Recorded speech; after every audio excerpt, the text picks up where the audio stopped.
আগে চেক করো, তারপরে বিশ্বাস করবা, ঠিক কিনা? তাহলে এখন থেকে একটা কিছু শুনলে বিশ্বাস করবেন। একজন এসে বলল, ভাইজান আপনার মেয়েরে দেখলাম আরেক ছেলের সাথে বাজারে ঘোরাফেরা করে, ওই রমনার বটমূলে দেখলাম আপনার মেয়ে আরেক ছেলেরে নিয়ে ফষ্টি নষ্টি করে, লোকের কথা বিশ্বাস করে বাসায় যে মেয়ের চুলের মধ্যে ধরে মাইর, আইজো মার কাইলো মাইর। এরকম হইতে পারে না? হয়তো ওই লোক আপনার মেয়ের মতো দেখতে আরেক মেয়েকে দেখছিল। এরকম হয় কিনা সমাজে? একজন এসে বললো, ভাই আপনি এখানে ভাবিরে তো দেখলাম ওই জায়গায় আরেক লোকের সাথে ঘোরাফেরা করতেছে, খবর রাখেন না বাসা? আপনি দেখে মেয়েকে, ঘটনা কি? আমার খেয়ে আমার পরে আরেকজনের সাথে, যে এই বাড়িতে যে মায়ের, কোনো কথা নেই। দেখবেন যে ছোট্ট মারামারি থেকে এই ঘটনা অনেক সময় বিচ্ছেদ বা ডিভোর্স পর্যন্ত গড়ায়, ঠিক কিনা? ওই যে শোনা কথায় কান দিচ্ছেন, ফাতাবাইয়ুন, আপনি চেক করেন নাই। হয়তো আপনার স্ত্রীর মতো দেখতে বা আপনার স্ত্রী যে জামা পরে, যে পোশাক পরে, এরকম পোশাক পরে আরেক নারীকে দেখছে, আপনার বউ না এটা। আপনার মেয়ের ব্যাপারে যে তথ্য দিয়েছে এটা সঠিক নয়, সে আপনার মেয়ের মতো আরেকটা মেয়েকে দেখেছে, এসে আপনার কাছে বলে দিছে, আপনি বিশ্বাস করছেন। ভেজাল আছে না নাই? এই ভেজালগুলোকে থামানোর জন্য কোরআনে এই বিধানগুলো নাজিল করেছে কে? তাহলে ফরিদপুরের ভাইয়েরা, সমাজটারে সুন্দর রাখার তথ্য একটা শুনলেই বিশ্বাস করবেন না। সিলে কান নিয়ে গেছে, শুনলেই সিলের পিছনে দৌড়, নাকি? কি করবেন? আগে কানে হাত দিয়ে একটু দেখবো কান দুইটা আছে না নাই, তারপরে চিলের পেছনে দৌড়ানো। তাহলে এখন থেকে আমরা তথ্য একটা শুনলে বিশ্বাস করব। তাহলে কি করবেন? বলতে হবে কি করবেন? যাচাই বাছাই, জাস্টিফিকেশন অফ দ্য নিউজ। কোন নিউজ জাস্টিফিকেশন ছাড়া আমরা প্রচার করব, বিশ্বাস করব, শেয়ার করব না। আল্লাহ বললেন, ইয়া আইয়ুহাল্লাযীনা আমানু লা ইয়াসখার কওমুম মিন কওম। ওহে আমার ঈমানদার বান্দারা, শোনো শোনো, খবরদার কখনো কোনো মুমিন বান্দারে ঠাট্টা করো না, অবজ্ঞা করো না, ঠাট্টা করো না। তার মনে কষ্ট হয় এমন কোন কথা তারে বলো না। Never scoff of anybody. কাউকে নিয়ে ঠাট্টা করবেন না, তার দেহ নিয়ে, তার আকৃতি নিয়ে, তার বংশ নিয়ে। এক লোকের বাবা ছিল চোর, কিন্তু তার ছেলে অনেক ভালো। আপনি কি তারা বলতে পারবেন তুই চোরের ঘরের চোর? বলতে পারবেন? চুরি করছে বাবা, ওর কি দোষ?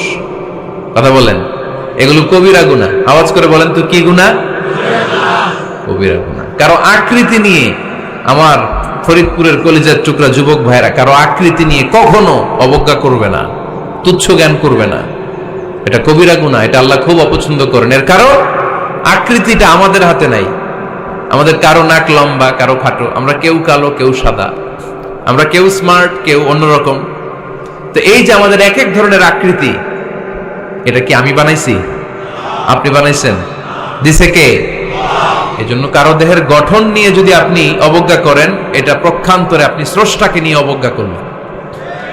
কারো দেহের আকৃতি নিয়ে যদি আপনি তুচ্ছ করেন, তাকে তুচ্ছ করেননি, আমার রবকে আপনি তুচ্ছ করেছেন। চিল্লায় বলেন ঠিক কিনা? খবরদার, তুই কালু, তুই লম্বু, তুই মোটু, তুই কানা, তুই রোহিঙ্গা, আছে না নাই? ইদানিং ইদানিং এটা খুব চলে। এই রোহিঙ্গা নামটা আছে না? ফরিদপুরে এগুলো ঢুকে নাই না? আমাদের ওইদিকে দেখি কি অবস্থা, কারোর সাথে কেউ লাগলে তুই রোহিঙ্গা। কি আশ্চর্য, এই গালি কবে আসলো? হ্যাঁ, অনেক ধরনের গালি। ঢাকায় আর একটা চলে, ফইন্নির ভূত। কি বলে? এই এগুলো আগে শুনি নাই আমরা, রিসেন্ট এগুলো বলা শুরু করছে। ফইন্নির ভূত, রোহিঙ্গা না। এগুলো বলে আপনি কাউকে অবজ্ঞা করতে পারবেন? পারবেন না। খবরদার, এটা কবিরা গুনাহ, এটা ছোট গুনাহ মনে করবেন না। কারণ আকৃতি নিয়ে তুচ্ছ করা যায় না, কারণ আকৃতি দান করেছে কে? হুয়াল্লাযী ইউসাউইরুকুম ফিল আরহামি কাইফা ইয়াশা লা ইলাহা ইল্লা হুয়াল আজিজুল হাকীম। তিনি এমন সত্তা যিনি তোমাদের চেহারার অবয়ব দিয়েছেন, তোমাদের আকৃতি দান করেছেন তখন যখন তোমরা মায়ের পেটের ভেতরে ছোট্ট জোকের মতো ছিলা। মায়ের পেটের ভেতরে আমরা যখন সবাই এত ছোট্ট, তখনই আমাদের চেহারার আকৃতি দিয়েছে কে? কে সুন্দর হব, কে ছেলে হব, কে মেয়ে হব, কে মোটা হব, কে চিকন হব আমার ইচ্ছা হয়েছি? আওয়াজ করে বলতে হবে, কার ইচ্ছায়? প্রত্যেককে যদি আল্লাহ প্রত্যেকের নিজের চেহারা ডিজাইন করতে দিতেন, আল্লাহ যদি বলতেন তোমার চেহারাটা কেমন হবে তুমিই ডিজাইন করো, তাহলে আপনি আপনারা কেমন বানাতেন? হ্যাঁ বলেন, ফরিদপুরের ভাইরা বলেন, সুন্দর করে বানাতেন তাই না? সবচাইতে স্মার্ট, সবচেয়ে সুন্দর করে আমি আমার চেহারাটা বানাতাম যদি আমাকে ডিজাইন করার সুযোগ দেওয়া হতো। কিন্তু এই সুযোগ তো আল্লাহ দেন নাই। ডিজাইন স্বয়ং করে দিয়েছেন কে? কোন নারীকে যদি আল্লাহ বলতে এই নারীরা তোমাদের চেহারা কার কেমন লাগবে তোমরা বানাও, প্রত্যেক নারী কি করতো? বিশ্ব সুন্দরী করে নিজেকে বানাতো। খুব ধরার মতো কোনো জায়গা সে নিজের জন্য রাখতো না, ঠিক কিনা? কিন্তু এটা আল্লাহ দেন নাই। এই আকৃতিটা আমাদেরকে সরাসরি দান করেছেন কে? খবরদার, আমাদের অনেকে বিকলাঙ্গ, আমাদের অনেকের হাত ছোট, পা বড়, দেখতে মোটা, কেউ চিকন কেউ কালো। খবরদার, কারো আকৃতি নিয়ে কখনো কোনো অবজ্ঞার সুরে, ঠাট্টার সুরে কোনো কথা আমরা বলবো না। রাজি আছেন? সবাই রাজি আছেন? আল্লাহ রাসূল সাল্লাল্লাহু আলাইহি ওয়াসাল্লামের এক সাহাবী ছিল, নাম ইবনে মাসউদ রাদিয়াল্লাহু তাআলা আনহু। ওনার পায়ের নলা ছিল খুব চিকন, অস্বাভাবিক চিকন, স্বাভাবিক না। তো উনিও এটা ঢেকে রাখতেন, দেখাতেন না কাউকে। একদিন উনি খেজুর পাড়ার জন্য খেজুর গাছে উঠলেন।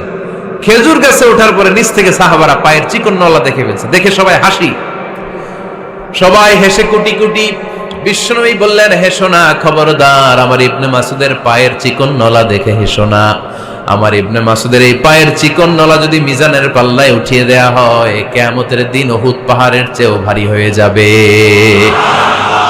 খবরদার, আমার ইবনে মাসুদকে আমার আল্লাহ অনেক পছন্দ করে, তার পা চিকন দেখে তাকে তুচ্ছ করো না। আল্লাহর হাবিব সাল্লাল্লাহু আলাইহি ইসলামের 11 জন স্ত্রীর মধ্য থেকে একজন স্ত্রী ছিলেন একজন স্থূল আকৃতির, অবেসিটি ছিল, একটু মোটা। ওনার নাম ছিল সাফিয়া রাদিয়াল্লাহু তাআলা আনহা। আম্মা জান আয়েশার সাথে একবার সাফিয়ার ঝগড়া। নবীদের বউদের মাঝে মাঝে মাঝে ঝগড়া হতো, তবে সেটা হতো মধুর ঝগড়া। সুবহানাল্লাহ পড়েন। আম্মা জান আয়েশা রাদিয়াল্লাহু তাআলা আনহার বাসায় একদিন বিশ্বনবী বসা ছিলেন। আরেকজন স্ত্রী, বিশ্বনবীর আরেকজন স্ত্রী রান্না করে কিছু খাবার আম্মা জান আয়েশার ঘরে পাঠিয়েছেন। এক দাসী দিয়ে বলল, যাও এটা আয়েশার ঘরে দিয়ে আসো, কারণ নবী আয়েশার ঘরে। আম্মা জান আয়েশা রাদিয়াল্লাহু তাআলা আনহা বললেন, এগুলো কি? ওই দাসী বলে, তরকারি। কে দিছে? অমুক স্ত্রী। কেন দিয়েছে? আমি কি রান্না করতে পারি না? তোমরা রান্না তোমরা খাও। এই কথা বলে পাতিল সহ উড়ায় মারছে চেহারার মধ্যে। এর কারণ ওনারা মানুষ ছিলেন, মানবীয় ব্যাপারগুলো ওনাদের মধ্যেও কাজ করত। আবার এক স্ত্রী ঝোল দিয়ে রান্না করে কিছু খাবার নিয়ে এসেছে। আম্মা জান আয়েশা রেগে মেগে ওই ঝোল নিয়ে ওই স্ত্রীর গালের মধ্যে মেখে দিয়েছেন। বিশ্বনবীর আরেক বউয়ের গালের মধ্যে ওই ঝোল লাগাই দিস। এবার ওই স্ত্রী বিশ্বনবীর কাছে যেয়ে বলে, ইয়া রাসূলুল্লাহ, দেখেন আয়েশারে আপনি বেশি আদর করেন তো, দেখেন কি করে আমাদের সাথে। এই যে আমাদের গালের মধ্যে ঝোল মাখাই একেবারে মেকআপ বানাই দিচ্ছে। বিষ্ণু ইসলাম বললেন, তাই আয়েশাকে ডাকো। আম্মা জান আয়েশা রাদিয়াল্লাহু তাআলা আনহা আসলেন। আল্লাহ রাসূল সাল্লাল্লাহু আলাইহি ওয়াসাল্লাম বললেন, তুমি কি আমার এই স্ত্রীর সাথে এমন আচরণ করেছো? আম্মা জান আয়েশা বললেন, করেছি। কেন? আম্মা জান আয়েশা বললেন, তখন মেজাজটা গরম ছিল, এখন বুঝতে পারতেছে আসলে এই কাজটা করা ঠিক হয় নাই। এবার বিশ্বনবী বিচার করবেন। বিশ্বনবী বললেন, আল কিসাস, যেমন করা হয়েছে বিচার হবে তেমন। তোমার গালে যেমনি ঝোল লাগাই দিয়েছে, তুমি একটু ঝোল নিয়ে আয়েশার গালে লাগাই দাও। সুবহানাল্লাহ পড়বেন না? ওই স্ত্রীও কিছু ঝোল নিয়ে আম্মা জান আয়েশার গালে লাগাই দিল। এখন দুজনে হাসতেছে, বিশ্বনবীও হাসলেন, আরশের উপর থেকে খুশি হয়ে গেলেন কে? তো স্ত্রীদের মধ্যে মাঝে মাঝে এটা ঘটতো। সাফিয়া রাদিয়াল্লাহু তাআলা আনহা ছিলেন একটু মোটা। আম্মা জান আয়েশা বললেন, ইয়া রাসূলুল্লাহ, দেখেন আপনার মুটি বউ, আপনার মুটকি বউ, এই মুটি বউ বলে একদিন একটা গালির মতো দিয়ে ফেলছে। আল্লাহ রাসূল সাল্লাল্লাহু আলাইহি ওয়াসাল্লাম রেগে গেলেন, বললেন, আয়েশা এটা কেমন কথা? তুমি বললা মুটি, আমার সাফিয়ারে তুমি মুটি বলে গালে দিলা রে আয়েশা। ইয়া আয়েশা, লাকাদ কুলতিলা কালিমা লাউ মুজিজাত বিমাইল বাহরি লামাজাজাতহু। এমন একটা মন্তব্য তুমি সাফিয়ার ব্যাপারে করে ফেলেছো রে আয়েশা, এই কথাটা যদি সাগরের নীল পানির মধ্যে ছেড়ে দেয়া হয়, এই কথার পঙ্কিলতার কারণে, এই কথার কর্দমাক্ততার কারণে, এই কথার পঙ্কিলতার কারণে সাগরের সব পানিগুলো মুহূর্তের মধ্যে কালো হয়ে যাবে। এই কথাটা সাগরে ফেলে দিলে সাগরের নীল পানি পুরোটা কালো হয়ে যাবে। আয়েশা, খবরদার, কাউকে তুচ্ছ করে অবজ্ঞা করে কখনো কিছু বলা যাবে না। এই জিহ্বাটা এটা ভয়ঙ্কর একটা অঙ্গ। বেশিরভাগ পাপ এই জিহ্বা দিয়ে হয়। কি দিয়ে হয়? এজন্য সাহাবারা জিহ্বা ধরে মাঝে মাঝে জিহ্বার মধ্যে বেত মারতেন। আর বলতেন জিহ্বা তোর জন্য আমি আটকে যাব কিয়ামতের দিন। আমলিক আলাইকা লিসানাক, নিজের জিহ্বার মালিক নিজে হন। আপনার জিহ্বার মালিক যেন শয়তান না হয়ে যায়। জিহ্বা আপনার, শয়তানের ভাষা আপনি কথা বলেন কেন? খবরদার, প্রতিটা কমেন্ট, প্রতিটা কথা, প্রতিটা মন্তব্য, এগুলোর ব্যাপারে কিয়ামতের দিন পাই টু পাই করে আপনার কাছে আল্লাহর সুপ্রিম কোর্টের কাঠগড়ায় দাঁড় করিয়ে আপনারা জিজ্ঞেস করবে কে? এজন্য বিশ্বনবী বলছেন মাইয়াদমানলি মা বাইনা লিহিয়াইহি ওয়া মা বাইনা রিজলাইহি আদমান লাহুল জান্নাহ। আমার কোন উম্মত যদি দুইটা অঙ্গের গ্যারান্টি আমারে দেয়, আমি আমার উম্মতকে জান্নাতের গ্যারান্টি দেব। দুইটা অঙ্গের, একটা হলো জিহ্বা আর একটা লজ্জাস্থান। দুই চোয়ালের মাঝে যা থাকে লিজ্জা, জিহ্বা, আর দুই পায়ের মাঝখানে যা থাকে লজ্জাস্থান। এই দুইটা অঙ্গের গ্যারান্টি যদি বিশ্বনবীকে আপনি দেন যে নবী জিহ্বা আর লজ্জাস্থান এই দুইটা অঙ্গের কোনো পাপ আমি করব না, নবী বলে আমি দুনিয়ায় তোমার জান্নাতের গ্যারান্টি দিলাম। এজন্য জিহ্বাটারে সামলান, যা মনে চায় বললেন না। খবর আছে না নাই? খবর আছে। মা ইয়ালফিযু মিন কাউলিন ইল্লা লাদাইহি রাকীবুন আতীদ, যা মুখ দিয়ে বের হয় লিখে রাখার জন্য দুইজন ফেরেশতা রেডি করে রেখেছে কে? চিল্লায় বলেন। যতদিন আমরা বেঁচে থাকবো ততদিন থাকবে আমাদের কাঁধে। আমরা মরে যাবো, এই ফেরেশতারা উড়াল দিবে, ঠিক কিনা? দুই কান্দে জি ছিল যে তোমার দুইজনা পাহারা, তোমারে একলা থইয়া পালাইছে তাহারা। তোমার আটকুঠুরি নয় দরজা বন্ধ এবার হলো রে হলো, মুখে আল্লাহ রসুল সবে বলো, ও মুখে আল্লাহ রসুল সবে বলো। দুয়ারে আইসাছে পালকি নাই হরি গাও তোলো রে তোলো, মুখে আল্লাহ রসুল সবে বলো, ঠিক না? এজন্য সাবধান। আমলিক আলাইকা লিসানাক, নিজের জিহ্বার মালিক নিজে হন। মন যা চায় মুমিন তখন ইচ্ছা মতো মন মতো কোনো মন্তব্য ছুটতে পারে না।